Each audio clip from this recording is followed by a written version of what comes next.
Headlines नंतर आपण पाहणार आहोत गावखेड्यातील बातम्या. मात्र त्याआधी एक महत्त्वाची बातमी जाणून घेणार आहोत. सततच्या पावसाचा भाजीपाल्याला मोठा फटका बसला आहे. नाशिक जिल्ह्यातील मेथी पीक खराब झालंय. किरकोळ बाजारात मेथीचे दर हे वधारले आहेत. महिन्याच्या अखेरीस आणखी दर वाढण्याची देखील शक्यता वर्तवली जाते. एकीकडे पाऊस पडतो आणि याच पावसाचा फटका हा भाजीपाल्याला बसतोय.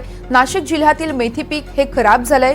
किरकोळ बाजारात त्यामुळे मेथीचे देखील दर वाढले आहेत. तर अवघ्या 2 दिवसांआधीच कोथिंबिरीचे देखील दर वाढले होते.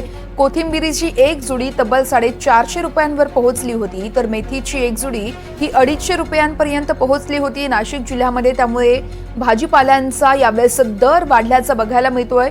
शेतकऱ्यांची देखील चिंता वाढली आहे. सतत पाऊस पडतोय आणि याच पावसाचा फटका भाजीपाल्याला मोठ्या प्रमाणात बसतोय. नाशिक जिल्ह्यातील मेथी पीक खराब झालंय. किरकोळ बाजारात मेथीचे दर हे वाढले आहेत. महिन्याच्या अखेरीस आणखी दर वाढू शकतायत अशी शक्यताही वर्तवली जाते. या संदर्भात अधिकची माहिती देत आहेत आमचे प्रतिनिधी निलेश वाघ आहेत आपल्यासोबत. निलेश, आपण पाहतोय सततचा पाऊस पडतोय आणि याच पावसामुळे भाजीपाल्याला कुठेतरी फटका बसतोय. सध्याचे अपडेट्स द्याल? भाजीपाल्याचे दर नेमके कसे आहेत नाशिकमध्ये? खऱ्या वर्षा आपण जर बघितलं तर सततच्या पावसामुळे नाशिकच्या पूर्व भागामध्ये खास करून जे भाजीपाला पीक आहे त्याला जे सततच्या पावसाचा फटका बसतोय.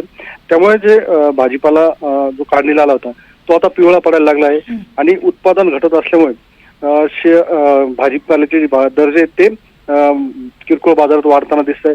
विशेष करून मेथीच्या भाजीचे दर जे ते आता वाढताना दिसत आहे. या पावसामुळे मेथी जी ती पिवळी पडली, खराब होते आणि उत्पादन घटत चाललंय.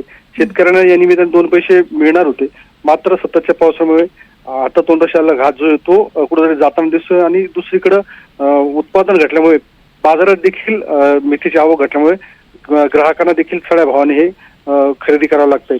आणि अशीच परिस्थिती राहील तर पुढच्या काळात देखील मेथीच्या भाजीची टंचाई होण्याची शक्यता आहे आणि हे दर जे आणखी वाढण्याची शक्यता आहे. वर्षा, निश्चितच निलेश, खूप खूप धन्यवाद आपण दिलेल्या सविस्तर माहितीसाठी.